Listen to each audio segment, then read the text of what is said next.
నమస్కారం. వినుకొండ న్యూస్కి స్వాగతం. ఈరోజు ముఖ్యాంశాలు.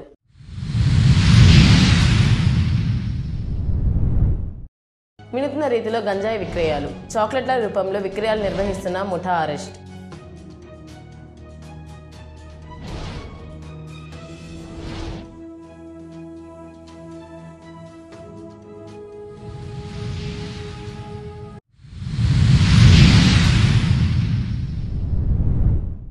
వినుకొండ నియోజకవర్గంలో జిల్లా సివిల్ సప్లై అధికారి నారదముని తనిఖీలు. రైస్ మిల్లులపై వివిధ బృందాల దాడులు.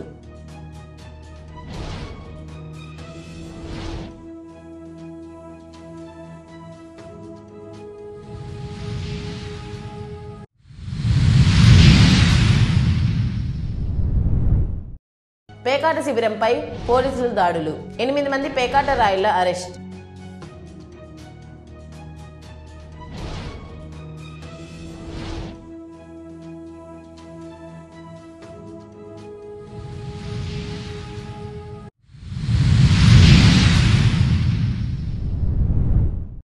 దేశంలోని మిగిలిన ఏ రాష్ట్రాలతో పోల్చినా ఆంధ్రప్రదేశ్లోనే కూటమి ప్రభుత్వం ఆధ్వర్యంలో అత్యుత్తమ క్రీడా విధానం అమల్లోకి రాబోతుందని ప్రభుత్వ చీఫ్ విప్ వినుకొండ ఎమ్మెల్యే జీవి ఆంజనేయులు తెలిపారు. ఎమ్మెల్యే క్యాంపు కార్యాలయంలో పీఎం శ్రీ జెడ్పీ ఉన్నత పాఠశాల ప్లస్ సేవలపురం క్రీడాకారులు చీఫ్ విప్ జీవి ఆంజనేయులను కలిశారు. రాష్ట్ర స్థాయి బాలికల బాల్ బ్యాడ్మింటన్ పోటీల్లో ఛాంపియన్షిప్ సాధించిన సందర్భంగా వారందరినీ చీఫ్ విప్ జీవి ఆంజనేయులు అభినందించారు. గత నెల 29, 30 తేదీల్లో తూర్పుగోదావరి జిల్లా బిక్కవోలులో జరిగిన అంతర్ జిల్లా బాలికల అండర్ 17 బాల్ బ్యాడ్మింటన్ పోటీలలో గుంటూరు జిల్లా జట్టు విజేతగా నిలిచి ఛాంపియన్షిప్ సాధించింది. వరుసగా రెండోసారి ఈ ట్రోఫీ సాధించడం విశేషం. అదే విధంగా ఈ ఏడాది జరిగిన సబ్ జూనియర్, జూనియర్, సీనియర్ విభాగాల్లో రాష్ట్ర, జాతీయ స్థాయి పోటీల్లోనూ పతకాలు సాధించారు. ఈ సందర్భంగా మాట్లాడిన చీఫ్ విప్ జీవి క్రీడల్లో ప్రతిభ కలిగిన జాతీయ, అంతర్జాతీయ స్థాయిలో రాణించే వారికి రాష్ట్ర ప్రభుత్వం పట్టం కట్టనుందన్నారు. గ్రామ స్థాయి నుంచి అంతర్జాతీయ స్థాయి వరకు క్రీడాకారుల వెన్నంటి ఉండి ప్రోత్సహించనుందని తెలిపారు. ఒలింపిక్స్ క్రీడల్లో పతకాలు సాధించిన వారికి గరిష్టంగా 7 కోట్లు, కనిష్టంగా 3 కోట్లు, పోటీల్లో పాల్గొన్న వారికి 15 లక్షలు వంటి ప్రోత్సాహాలు, రాష్ట్రంలో క్రీడా మౌలిక వసతుల పెంపు వంటి అనేక నిర్ణయాలను ముఖ్యమంత్రి చంద్రబాబు తీసుకున్నారని, తద్వారా క్రీడలు, క్రీడాకారులకు ఎంతో మద్దతు లభించే అవకాశం ఉందన్నారు.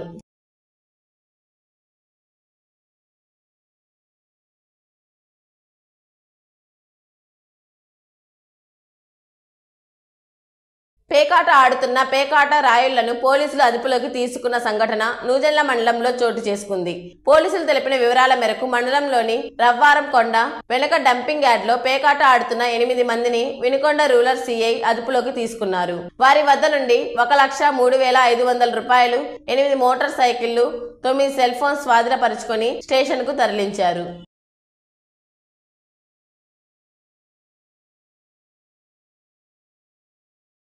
సమాజ స్థాపన కోసం అలనాడు బ్రహ్మనాయుడు చాపకుడు సిద్ధాంతాన్ని ఇప్పటికే పల్నాటి ఉత్సవాలలో చేపట్టడం అభినందనీయమని పల్నాడు జిల్లా కలెక్టర్ అరుణ్ బాబు, పల్నాడు జిల్లా ఎస్పీ కంచు శ్రీనివాసరావు, మాచర్ల ఎమ్మెల్యే జూలకంటి బ్రహ్మారెడ్డి అన్నారు.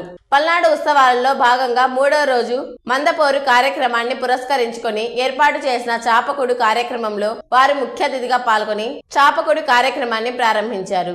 ఈ మహోన్నత కార్యక్రమంలో నస్రాపేట శాసనసభ్యులు చదలవాడ అరవింద్ బాబు, పల్నాడు జిల్లా టీడీపీ అధ్యక్షులు కొమ్మలపాటి శ్రీధర్, గన్నవరం శాసనసభ్యులు యాలగడ్డ వెంకట్రావు, మాజీ మంత్రి డొక్క మాణిక్య వరప్రసాద్ ఈ చాపకుడి కార్యక్రమంలో పాల్గొన్నారు. ఈ సందర్భంగా ఆలయ ప్రాంగణంలో కార్యక్రమానికి ఇచ్చేసిన ముఖ్య అతిథులు నేలపైనే కూర్చొని భోజనం చేశారు.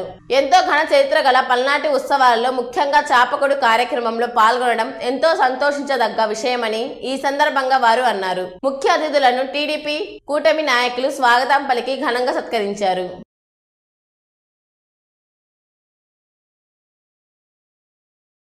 ఎమ్మెల్యే గారి ఆధ్వర్యంలో ఈరోజు సహల్పంతి భోజనంలో కూడా భాగస్వామ్యం జరిగింది. ఈ కార్యక్రమానికి వచ్చినటువంటి ఎమ్మెల్యే యార్లగడ్డ గారికి, మంత్రి గారికి, అలాగే అధ్యక్ష గారికి అందరికీ స్వాగతం. సాంప్రదాయం మన మన్నాళ్ళు 100 సంవత్సరాలుగా ఉంది. ఆ రోజుల్లోనే మత సామరస్యాలకి భావాన్ని ప్రవేశపెట్టి అందరూ సమానమైన భావంతో బ్రహ్మనాయుడు గారు చేశారు. దాన్ని ఇప్పటికీ మన సంప్రదాయంగా మనం కొనసాగించడం సంతోషం. రాబోయే రోజుల్లో ఇంకా మనం దీన్ని ప్రజల్లోకి తీసుకుని వెళ్ళి అందరూ సమానమనే భావన ఇంకా తీసుకురావాలని విషయం కోరుకుంటా ఉన్నాను. ఎమ్మెల్యే గారు మాట్లాడుతూ ఒక మాట అన్నారు, ఆర్థికంగా ఇంకో రకంగా లేకపోతే ఫైనాన్షియల్గా వెనకబడ్డామే కానీ మేము మిగతా మానవత్వ పరంగా కానీ మన సామరస్య పరంగా కానీ మిగతా అంశాల్లో పల్నాడు ముందే ఉంటుందని చెప్పి మంచి మాట చెప్పారు. వారికి ధన్యవాదాలు. రాబోయే రోజుల్లో ఈ ప్రాంతానికి ఇంకా అభివృద్ధి జరగాలని చంద్రకేశ్వర సమావేశంలో ముందుగా ఉండాలని ఉత్సవాల్లో భాగంగా ముఖ్యంగా నాకు నచ్చిన అంశాలు ఈ చాపకూడ సర్వసాధారణంగా చాలా సంప్రదాయాల మీద పండుగ జరుగుతుంది. ఇక్కడ స్వేచ్ఛ సమానత అనేటువంటి అంశం మీద అన్ని కులాల వారు కూడా కలిసి ఏదైతే చేసేటువంటి పూజలు అది వాళ్ళందరి మధ్యన కూడా సామరస్యానికి దారితీస్తుంది. ఆ చాపకూడ అనే అంశాన్ని గత 100 సంవత్సరాలుగా చేస్తున్నారు. ఇది భవిష్యత్తులో కూడా ఇలాగే కొనసాగాలని. అలాగే రెండోది ఇక్కడ ఉన్నటువంటి ప్రజలు పట్టుబడినటువంటి సిద్ధాంతం కానీ వాళ్ళు ఇచ్చినటువంటి మాట వాళ్ళు ఇచ్చే విలువ కానీ అది పూర్తి సామాజిక శ్రేయస్సు కోసం జరగాలని, ఈ ఉత్సవాల్లో ఎటువంటి ఇబ్బందులు లేకుండా జరగాలని పోలీస్ తరఫున అన్ని చర్యలు తీసుకుంటాం. పంపించగలిగితే తప్పనిసరిగా పూర్తి స్థాయి న్యాయం ఈ పల్నాడు జిల్లా ప్రజానీకరణ జరుగుతుంది అనేది నా అభిప్రాయం. సో తప్పనిసరిగా ఈ యొక్క ప్రాంతాన్ని అభివృద్ధి చేయడం కోసం ఈ యొక్క పల్నాడు చరిత్రని మరి దశ దిశలో ఏర్పాటు అయ్యే విధంగా కోసం తప్పనిసరిగా మా శాసనసభ్యుల గారితో పాటు మా పార్లమెంటు శాసనసభ్యులు అందరూ సందర్భంగా అందరికీ శుభాకాంక్షలు. పల్నాడు వాసి శుభాకాంక్షలు. ఈరోజు 3వ రోజు. ఈరోజు ఒక చరిత్రాత్మకమైన పల్నాడు బ్రహ్మనాయుడు గారు ప్రారంభించిన చాపకూడి సిద్ధాంతానికి ఇది ఒక ఈరోజు ప్రతీకగా తీసుకుంటూ ఉంటాం. గంజాయి అమ్మకాలను అక్రమార్కులు తమదైన శైలిలో అమ్మకాలు నిర్వహిస్తుండటంతో పోలీసులు వాటిని స్వాధీనం చేసుకున్నారు. నసరాపేటలో గంజాయిని చాక్లెట్లుగా తయారు చేసి విక్రయాలు జరుపుతుండటంతో గుర్తించారు. ఆయుర్వేద రూపంలో 175 గ్రాముల గంజాయిని చాక్లెట్లుగా చేసి అమ్ముతుండగా గుర్తించి 400 గంజాయి చాక్లెట్లు స్వాధీనం చేసుకున్నారు. పనిచేసే కార్మికులు, చదువుతున్న విద్యార్థులే లక్ష్యంగా అమ్మకాలు సాగిస్తున్నారనేది తెలుస్తుంది. ఈ ఘటనలో ఒరిస్సాకు చెందిన ఉదయానందను అరెస్ట్ చేసి కేసు నమోదు చేశారు. దీని గురించి జిల్లా ఎక్సైజ్ సూపరింటెండెంట్ మణికంఠ మీడియా సమావేశంలో వివరాలు వెల్లడించారు. ఈరోజు మన ఈఎస్టీఎఫ్ అండ్ నర్సరావుపేట ఎస్హెచ్ఓ గారి ఆధ్వర్యంలో, అలాగే మా అసిస్టెంట్ సూపరింటెండెంట్ గారి ఆధ్వర్యంలో ఒక గాంజా మీద ఒక డ్రైవ్ చేయడం జరిగింది. మనకున్న సమాచారం మీద అంటే గత కొన్ని రోజులుగా ప్రభుత్వం ఇన్స్ట్రక్షన్స్ ప్రకారం మా డైరెక్టర్ గారు, కమిషనర్ సార్ ఇచ్చిన ఇన్స్ట్రక్షన్స్, అలాగే మా ఉన్నతాధికారులు ఇచ్చిన ఇన్స్ట్రక్షన్స్ ప్రకారం గాంజా మీద ఎక్కువ ఫోకస్ చేయడం జరిగింది. అందులో భాగంగా ఈరోజు మన నర్సరావుపేట స్టేషన్ లిమిట్స్లో ఒక గాంజా ముద్దాయిని మనం పట్టుకోవడం జరిగింది. అతను నేటివ్ ఆఫ్ ఒరిస్సా నుంచి వచ్చిన పర్సన్, పూరి డిస్టిక్ నుంచి వచ్చిన అతను ఇక్కడ ఒక చిన్న బడ్డీ కొట్టు రన్ చేస్తున్నాడు. మన ఈటీ విలేజ్ ఆఫ్ నర్సరావుపేట దగ్గర ఒక చిన్న బడ్డీ కొట్టు రన్ చేస్తున్నారు. అతను బడ్డీ కొట్టులో పాన్, సిగరెట్స్తో పాటు ఈ గాంజా చిన్న చిన్న ప్యాకెట్స్ కింద, అంటే ఒక 10 గ్రామ్స్ ప్యాకెట్స్ కింద సేల్ చేయడం, అలాగే ఈ చాక్లెట్స్, గాంజా చాక్లెట్స్ కూడా, ఈ చాక్లెట్స్ వచ్చి ఈ చాక్లెట్స్లో ఒక 14 గ్రామ్స్ గాంజా ఉంటుంది, అంటే 14% గాంజా ఉంటుంది కంటెంట్. సో ఆ చాక్లెట్స్ కూడా డిస్ప్లే చూడొచ్చు. సో ఈ చాక్లెట్స్ అండ్ అలా యాజ్ వెల్ యాజ్ గాంజా కూడా స్మాల్ ప్యాకెట్స్లో ఒక్కొక్క స్మాల్ ప్యాకెట్ 200 రూపీస్కి, అంటే ఒక 10 గ్రామ్స్ గాంజా ప్యాకెట్ 200 రూపీస్కి అమ్ముతున్నాడు. అలాగే యాజ్ వెల్ యాజ్ ఈ చాక్లెట్స్ కూడా 10 రూపీస్ ఆ మార్జిన్లో అమ్ముతున్నారు. సో అతను ఇదంతా తను నేటివ్ పూరి డిస్ట్రిక్ట్ ఒరిస్సా నుంచి వచ్చినప్పుడు తీసుకొచ్చాడు. గత 4 నెలల క్రితం తీసుకొచ్చాడని అతను చెప్తున్నాడు ప్రిలిమినరీ ఇన్వెస్టిగేషన్లో. సో అది ఎక్కడి నుంచి వచ్చినాయి ఏందన్నది ఫర్దర్ ఇన్వెస్టిగేషన్లో మేము ఎస్టాబ్లిష్ చేస్తాం. మెయిన్ ఈ గాంజా ఏదైతే కన్జ్యూమర్స్ ఉన్నారో వాళ్ళ మీద కూడా నిఘా పెట్టడం జరుగుతుంది. అలాగే ఇతను కూడా ఎఫ్ఐఆర్ బుక్ చేసి రిమాండ్ చేయడం జరుగుతుంది. మెయిన్ మనకి స్టూడెంట్స్ కమ్యూనిటీ కానీ ఈ స్కూల్స్ దగ్గర ఇలాంటి సర్కిల్స్లో ఈ చాక్లెట్స్ అనేది ఏందనేది తెలియక దాని మీద జనరల్లీ కూడా ఆయుర్వేద చాక్లెట్ అన్నట్టు ఉంటుంది, దాని నేమ్ కూడా అట్లాగే ఉంటుంది. బట్ అందులో గాంజా కంటెంట్ అనేది 14% ఉంటుంది సో చాక్లెట్స్లో. సో దానివల్లే అది రెగ్యులర్గా తినడం అనేది ఏంటంటే ఒక కైండ్ ఆఫ్ ఎడిక్షన్లోకి వెళ్ళిపోతారు. సో ఇలాంటిది మనం మెయిన్ స్కూల్స్ దగ్గర, కాలేజ్ దగ్గర నిఘా ఎక్కువ పెట్టి ఇలాంటిది జరగకుండా మనం ముందుగా చూసుకోవాలి. అలాగే ఎవరికైనా దీనికి సంబంధించి ఇన్ఫర్మేషన్ ఏమైనా ఉన్నా, గాంజా అమ్ముతున్నారు లేకపోతే ఎక్కడైనా ఉన్నదని కానీ, ఇలాంటి చాక్లెట్స్ రూపంలో కానీ లిక్విడ్ గాంజా రూపంలో కానీ అమ్ముతున్నారని ఏమైనా ఇన్ఫర్మేషన్ ఉంటే మీరు మా దృష్టికి తీసుకొస్తే మేము ఖచ్చితంగా రైడ్ చేసి వాళ్ళ మీద తగిన చర్యలు తీసుకోవడం జరుగుతుంది. ఈ డ్రైవ్ అనేది కంటిన్యూస్గా పెడతాం. మాకు పై అధికారులు, మా డైరెక్టర్ గారు రీసెంట్గా వచ్చినప్పుడు కూడా ఇచ్చిన ఇన్స్ట్రక్షన్స్, అలాగే మా డీసీ గారు, assistant commissioner sir, deputy commissioner sir ఇచ్చిన ఇన్స్ట్రక్షన్స్ ప్రకారం మేము డ్రైవ్ అనేది కంటిన్యూస్గా చేస్తూ ఉంటాం. మెయిన్ ఈ గాంజా వల్ల ఏంటంటే స్టూడెంట్స్ కమ్యూనిటీ బాగా ఎఫెక్ట్ అవుతున్నారు. దీనికి అడిక్ట్ అవడం వల్ల మెయిన్ మన గుంటూరు అండ్ గుంటూరు డిస్టిక్లో, ఎస్ట్వెల్ గుంటూరు జిల్లాలో మెయిన్ ఈ గాంజా కన్జంప్షన్ వల్ల ఈ కాలేజ్ స్టూడెంట్స్ ఏదైతే ఉన్నారో అదొక ఫ్యాషన్ కింద, ఒక kind of culture, advanced culture కింద తీసుకుని దీన్ని ట్రై చేద్దాం, ఒకసారి కన్జ్యూమ్ చేస్తే ఏమవుతుంది, ఎలా ఉంటుందని చూద్దాం, ఇలాంటి చేయడం జరుగుతుంది. దీనివల్ల ఏంటంటే ఒక కైండ్ ఆఫ్ ఎడిక్షన్లోకి వెళ్ళిపోతున్నారు స్లోగా. They are losing their careers అనమాట. కెరీర్స్ కూడా నాశనం అయిపోతున్నాయి. సో దీని మీద ఎక్కువ డ్రైవ్ చేసి మెయిన్ స్కూల్స్, కాలేజెస్ దగ్గర ఇలాంటివి ఎక్కడైనా ఇన్ఫర్మేషన్ ఉంటే కూడా పబ్లిక్ కూడా మా SHO స్టేషన్ హౌస్ ఆఫీసర్స్ కానీ మాకు కానీ ఇన్ఫర్మేషన్ షేర్ చేస్తే మేము ఖచ్చితంగా వాటి మీద రైడ్ తీసుకుని యాక్షన్ తీసుకుంటాం. Thank you. నిర్లక్ష్యానికి నిదర్శనంగా ప్రమాదాలకు కారకాలుగా మారిన పట్టణంలోని అంతర్గత రోడ్లు సురక్షితమైన, సౌఖ్యమైన ప్రయాణానికి మున్సిపల్ కమిషనర్ సుభాష్ చంద్రబోస్ చర్యలు చేపట్టారు.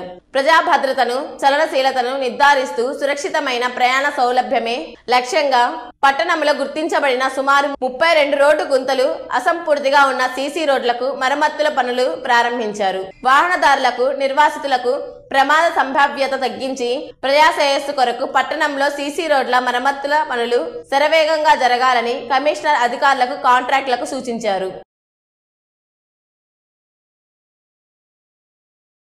అవసరానికి డబ్బులు లేక ఏ ఒక్క ప్రాణం పోకూడదనే ముఖ్యమంత్రి చంద్రబాబు సంకల్పమన్నారు ప్రభుత్వ చీఫ్ వినుకొండ ఎమ్మెల్యే జీవి ఆంజనేయులు.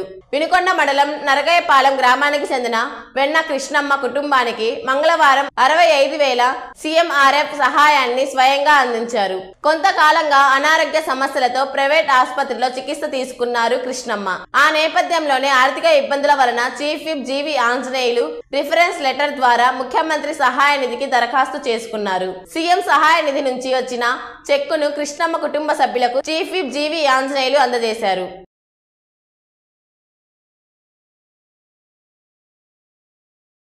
ఐదేళ్ల దుర్మార్గపు పాలన సాగించిన వైకాపా అరాచకాలు, దౌర్జన్యాలపై ఎత్తిన కత్తిగా ప్రజలకి రక్షణ కల్పించే విధాలుగా ముఖ్యమంత్రి చంద్రబాబు నాయకత్వంలోని కూటమి ప్రభుత్వం పాలన సాగిస్తోందన్నారు ప్రభుత్వ చీఫ్ వినుకొండ ఎమ్మెల్యే జీవి ఆంజనేయులు. పల్నాటి వీర ఆరాధన ఉత్సవాల్లో ప్రభుత్వ చీఫ్ విప్ వినుకొండ ఎమ్మెల్యే జీవి ఆంజనేయులు పాల్గొన్నారు. 4వ రోజు కొనసాగిన ఉత్సవాల్లో ప్రధాన ఘట్టమైన కోడిపోరును మంగళవారం వీర విద్యావస్తులు రక్తి కట్టించారు. అనంతరం చీఫ్ విప్ జీవి ఆంజనేయులు వీర్ల దేవాలయం, చెన్నకేశవ స్వామి, అంకాలమ్మ దేవాలయాల్లో పూజలు చేశారు.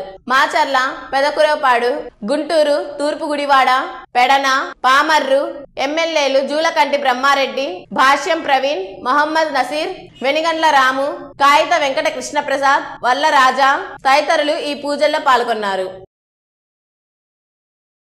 పల్నాడు వచ్చాం. ఇక్కడ ఉన్నటువంటి పల్నాడు వీరులందరూ చూసాం. ఈరోజు ఎన్డీఏ ప్రభుత్వాన్ని పల్నాడు వీరులందరూ కూడా ఎన్డీఏ ప్రభుత్వం మీద నమ్మకంతో అధికారంలో తీసుకొచ్చారు. ఆ నమ్మకాన్ని నిలబెట్టుకుంటాం. ఈరోజు రాష్ట్రంలో చంద్రబాబు గారి పాలనలో హింస మీద, దౌర్జన్యాల మీద, పేదల మీద జరుగుతున్నటువంటి దాడుల మీద ఈ కత్తి, ప్రభుత్వం అనేటువంటి ఈ కత్తి వేలాడుతుంది. అరాచకాల మీద, దౌర్జన్యాల మీద గతంలో చూసాం. వైఎస్ఆర్ పాలనలో దౌర్జన్యాలు, అరాచకాలు, తప్పుడు కేసులు, దుర్మార్గాలు, బీసీలు, ఎస్సీలని చంపి పొట్టన పెట్టుకున్నారు. ఈరోజు బ్రహ్మానందరెడ్డి గారి చేతిలో ఉన్నటువంటి ఈ డాలు పేద ప్రజలకి రక్షణ, చంద్రబాబు గారి పాలన ఇచ్చేటువంటి రక్షణ, చంద్రబాబు గారి ప్రభుత్వం ఇచ్చేటువంటి ఎన్డీఏ ప్రభుత్వం ఇచ్చేటువంటి రక్షణ. ఒక డాల్ లాగా పేద ప్రజలకి రక్షణ కల్పిస్తాం. బడుగు బలహీన వర్గాలకి, దళితులకి రక్షణ కల్పిస్తాం. అలాగే ఈరోజు అహింసా మార్గంలో మేము ముందుకెళ్తాం. ఈరోజు అభివృద్ధి, మా కత్తికి 2 పదులు ఉన్నాయి. ఒకవైపు అభివృద్ధి, రెండో వైపు సంక్షేమం. అభివృద్ధి, సంక్షేమం ఇవ్వటమే మా ఆశయం. ఆ విధంగా పేదలకు ఒక రక్షణ కల్పిస్తామని ఈ సందర్భంగా తెలియజేస్తూ ఈరోజు పల్నాడు వీరుల గుడికి వచ్చాం. ఈరోజు ఇక్కడికి వచ్చి ఆనాటి పల్నాడు బ్రహ్మనాయుడు విషయాలు గుర్తు చేసుకున్నాం. సర్వ సైన్యాధ్యక్షుడు కన్నమదాసు చరిత్ర గుర్తు చేసుకున్నాం. ఈరోజు వాళ్ళ విగ్రహాలను కూడా సందర్శించి శాసనసభ్యులు బ్రహ్మానందరెడ్డి గారి సారథ్యంలో ఇక్కడ కోడి పందాలు ఆనాడు ఎలా జరిగినాయో కూడా ఈరోజు గుర్తు చేసుకుంటున్నాం. ఈరోజు మన పోరు అవినీతి మీద, ఈరోజు మన పోరు అరాచకాల మీద. అందుకే ఈరోజు తెలుగుదేశం పాలన వచ్చింది. పేదలకు రక్షణగా ముందుకెళ్తాం. పేదలకు అభివృద్ధి సంక్షేమం అందించడమే మా ఎన్డీఏ ప్రభుత్వం యొక్క లక్ష్యమని ఈ సందర్భంగా తెలియజేస్తూ ఈరోజు ఇక్కడ రావడం మాకెంతో ఆనందంగా ఉంది. శాసనసభ్యులు మన బ్రహ్మానందరెడ్డి గారు, అట్లాగే భాష్యం ప్రవీణ్ గారు, నజీర్ అహ్మద్ గారు, కుమార్ రాజా గారు, అలాగే రాము గుడివాడ ఎమ్మెల్యే గారు, కాగితం కృష్ణప్రసాద్ గారు, మిత్రులు శాసనసభ్యులందరూ కూడా ఈరోజు రావటం మా అందరికీ చాలా సంతోషంగా ఉంది. పల్నాడు ప్రాంతంలో మంచినీటి సమస్య ఉంది, ఖచ్చితంగా పూర్తి చేస్తాం. ఇంటింటికి మంచినీళ్ళు ఇచ్చి శాసనసభ్యులందరం కూడా మరి చంద్రబాబు గారితో మాట్లాడటం జరిగింది, ముఖ్యమంత్రి గారితో. భవిష్యత్తులో పేదల దాహార్తి తీరుస్తాం. పల్నాడులో ఇప్పటికి కూడా ఫ్లోరిన్ వాటర్ సమస్యలు ఉన్నాయి, మంచినీళ్ళ సమస్య ఉంది, దాన్ని పరిష్కారానికి కృషి చేస్తాం. గోదావరి పెన్నా నదులు అనుసంధానం చేసి రాష్ట్రాన్ని సస్యశ్యామలం చేయడం జరిగింది. సాగర్ కుడికాలువ ద్వారా ఆయకట్టు స్థిరీకరణ చేయడం, అలాగే రాయలసీమ దాకా పల్నాడు జిల్లా, ప్రకాశం జిల్లా, రాయలసీమ సస్యశ్యామలం కాబోతా ఉన్నాయి. చంద్రబాబు గారి యొక్క ముఖ్య ప్రణాళికలో ముందుకెళ్తున్నాం. పల్నాడు ఆశయాల్ని సాధిస్తాం. ఆంధ్రప్రదేశ్ని స్వర్ణాంధ్రప్రదేశ్గా ముందుకు తీసుకెళ్తాము చంద్రబాబు గారి సారథ్యంలోని తెలియజేసుకుంటూ అందరికీ ధన్యవాదాలు తెలియజేస్తాం. రేషన్ బియ్యం నిల్వలను గుర్తించేందుకు ప్రత్యేక బృందాలు ముమ్మర తనిఖీలు చేస్తున్నట్లు జిల్లా సివిల్ సప్లై అధికారి నారదముని అన్నారు. జిల్లా కలెక్టర్ ఆదేశాల మేరకు ప్రత్యేక బృందాలు మంగళవారం వినుకొండ నియోజకవర్గంలోని రైస్ మిల్లులలో విస్తృత తనిఖీలు చేపట్టారు. దీనిలో భాగంగా వినుకొండ మండలం విఠన్రాజ్పల్లి గ్రామంలోని పిచుకులపాలెం వెళ్లే మార్గంలో ఉన్న ఓ రైస్ మిల్లులో డిస్ట్రిక్ట్ సివిల్ సప్లై అధికారి ఆకస్మిక తనిఖీలు నిర్వహించారు. రైస్ మిల్లులోని బియ్యాన్ని టెస్టింగ్ కి పంపించినట్లు తెలిపారు. రేషన్ బియ్యంగా నిర్ధారణ అయితే చర్యలు తీసుకోవడం జరుగుతుందన్నారు. ఆయన వెంట ఈ తనిఖీలలో ఎంఆర్ఓ సురేష్ నాయక్, విఆర్ఓ తదితరులు అధికారులు పాల్గొన్నారు.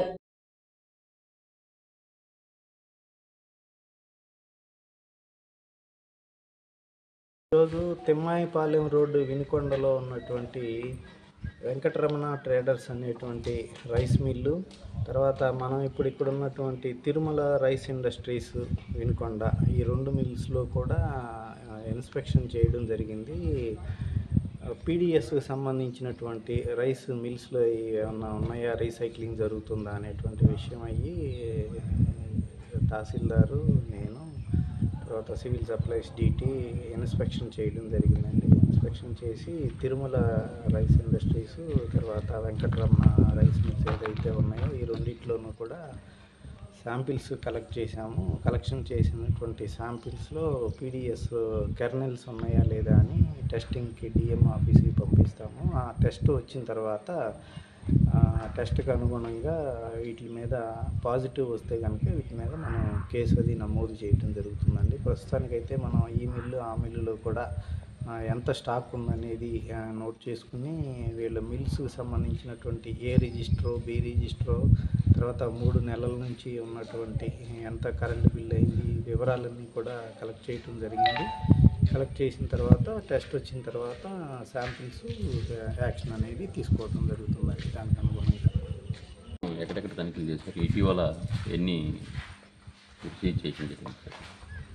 అంటే నెల మొదట్లోనే మనం స్టార్టింగ్ నుంచి తనిఖీలు చేస్తేనే మనకి ఈ పీడిఎస్ రైస్ ఎవరన్నా కొన్నా కానీ నిలవ పెట్టినా కానీ మనకి ఇమీడియట్గా దొరుకుతుంది. కాబట్టి ఇప్పుడు మొన్నటి నుంచి బియ్యం స్టార్ట్ అయినాయి కాబట్టి డిస్ట్రిబ్యూషను అన్ని చోట్ల టీమ్స్ అనేది వేసామండి. కలెక్టర్ గారి ఇన్స్ట్రక్షన్స్ ప్రకారం మండల స్థాయి, డివిజన్ స్థాయి, జిల్లా స్థాయిలో టీములను వేయమని చెప్పి కలెక్టర్ గారు ఇన్స్ట్రక్షన్స్ ఇచ్చారు. కలెక్టర్ గారి ఆదేశాల ప్రకారం టీములను వేసామండి. అన్ని చోట్ల కూడా వెరిఫికేషన్ చేస్తాం. అంటే ప్రతి మండలంలోనూ టీం ఉంటుంది. తహసీల్దారు, ఎస్హెచ్ఓ అంటే సబ్ ఇన్స్పెక్టరు, తర్వాత ఆ తహసీల్దార్ ఆఫీస్లో ఉన్నటువంటి డిటి ఉంటారు. వాళ్ళతో కలిపి మండల స్థాయిలో టీమ్స్ పెట్టామండి. దాని ప్రకారం వాళ్ళ ఏరియాలో ఉన్నటువంటి మిల్స్ లేకపోతే ఇతరత్ర స్టాక్ పాయింట్లు ఏమన్నా ఉన్నా కూడా వాళ్ళు వెరిఫై చేసి తదనుగుణంగా యాక్షన్ తీసుకుంటారు. సార్, మీరు ఎంఎల్ఎస్ పాయింట్కి వినుకొండకి ఎన్ని వెహికల్స్ మీరు అనుమతించారండి? జీపీఎస్ సర్వీస్లో 6 వెహికల్స్. ఎంఎల్ఎస్ పాయింట్ వెహికల్స్ ఎన్ని ఇచ్చామనేది మన దగ్గర అయితే సమాచారం ఉండదు, డిఎం గారి దగ్గర ఉంటుంది. మన దగ్గర వినుకొండ న్యూస్ సమాప్తం. తిరిగి రేపటి న్యూస్లో కలుద్దాం. అంతవరకు సెలవు. నమస్కారం.